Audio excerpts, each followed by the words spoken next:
Greetings, my name is Kevin Matthews and I am the tax professor. Remember, class is still in session because the learning never stops.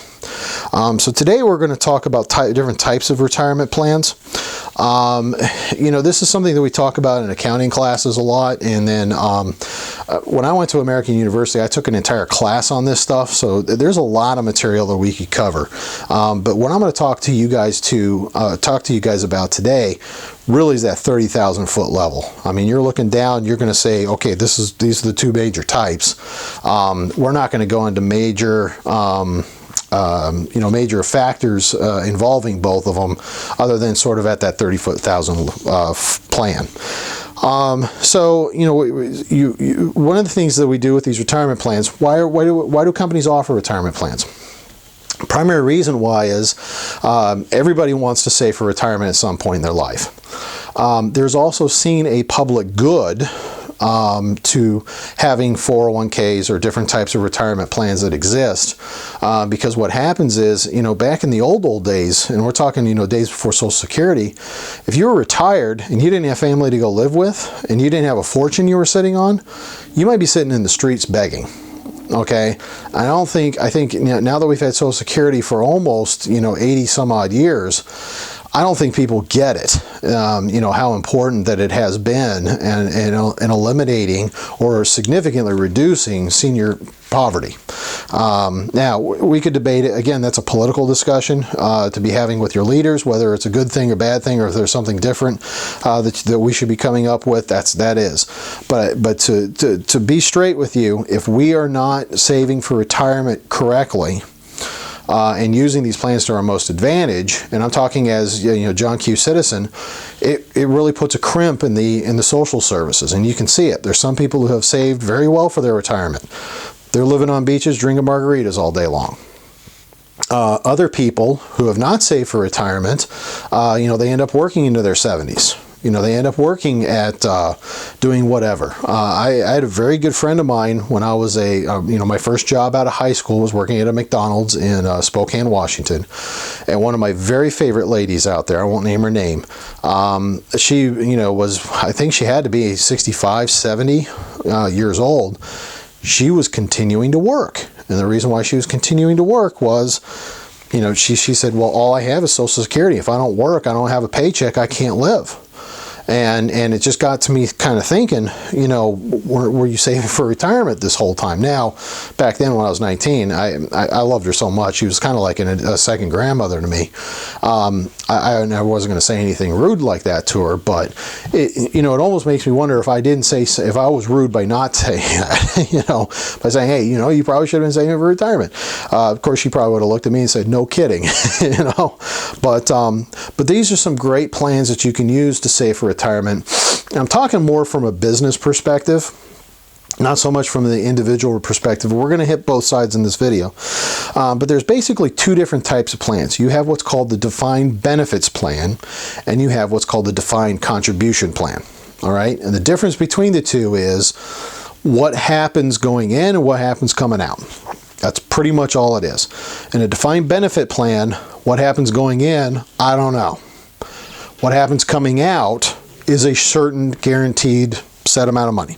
Okay, that's why it's called defined benefit, because the benefit that you're going to receive when the money's coming out is defined. You will know what it is, and it's going to say something to this effect: if you work for me for 20 some odd years, you will be entitled to X percent of your salary once you hit retirement age and you retire. If you work for me for every year after that, it goes up a certain percentage up to line X, which says this is the maximum benefit that you're going to get as a result of your retirement by working for us. Very common where you see these: government, the military. I know they just went through a massive change in their retirement plans, but the old military retirement system was juicy. You work for 20 years in the military, you get 50% of your base pay going forward. Can't beat that. And a lot of people wanted to stay. I knew lots of people that once they hit 10 years, they're just like, all I have to do is 10 more and I'm done. I don't care about the stuff I have to put up with. I'll just do 10 more years and then I can go do whatever I want after those 20 years. They're very friendly to the employee, because the employee says, hey, if I retire, if I work this number of years, I'm going to have X, Y, and Z on it. The bad news about these plans is that they have huge costs in order to maintain. You have to hire actuarial services, you have to hire auditors, you have to hire, you have to pay fees to the Pension Benefit Guaranty Corporation. Okay, so these aren't cheap, and so that's one of the reasons why they kind of fell out of favor. Another thing that kind of made them fall out of favor was that people were told you had to put in such an amount of money, and some people did.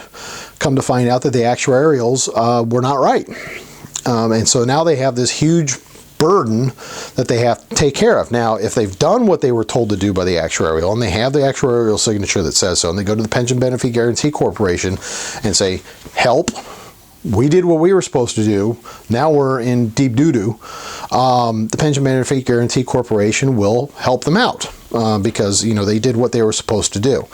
Now, if the actuarial say you have to fund X number of dollars, and they decide to skimp every year, they're probably going to be less likely to help them out. And of course, facts and circumstances all change, and it's all evidently, not evidently, but it is completely up to the Pension Benefit Guaranty Corporation as to who that does. Now, defined contribution plans. I know what's going in. I have no idea what's going to come out. Okay, and that's basically the way to look at a defined contribution plan. Very popular one, 401ks. Okay, the company comes to you and basically says, look, how much of your paycheck do you want to put away to your 401k? You tell them a certain amount of money. That money is guaranteed going into your 401k. Depending on rising stock markets, falling stock markets, problems. Right now, it seems like the stock market's kind of doing one of these motions now, which is usually not good news for anybody because it usually hurts their stomach after a while.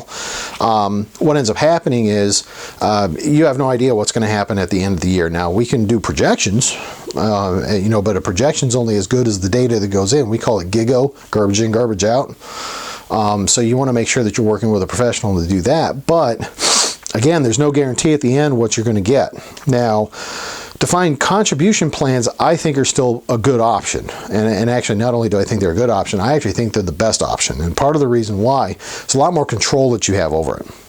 A defined benefit plan, if the company who's investing these assets makes a ton of money off of the investments off of it, I don't see any of that. And one of the reasons why is because my benefit's defined.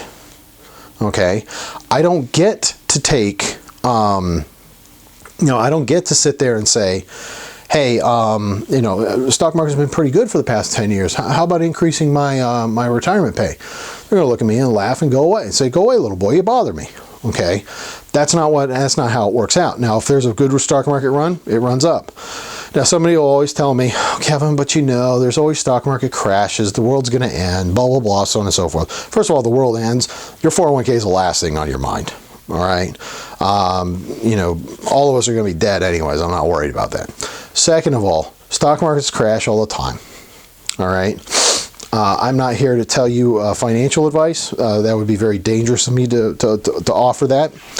But the fact of the matter is, you want to make sure that you are, investing wisely and diversifying. And if you do that, I remember, a statistic that was kicked around probably about 10, 15 years ago was that the S&P on average, year over year, 15% increase on average from the time of the Depression's on up.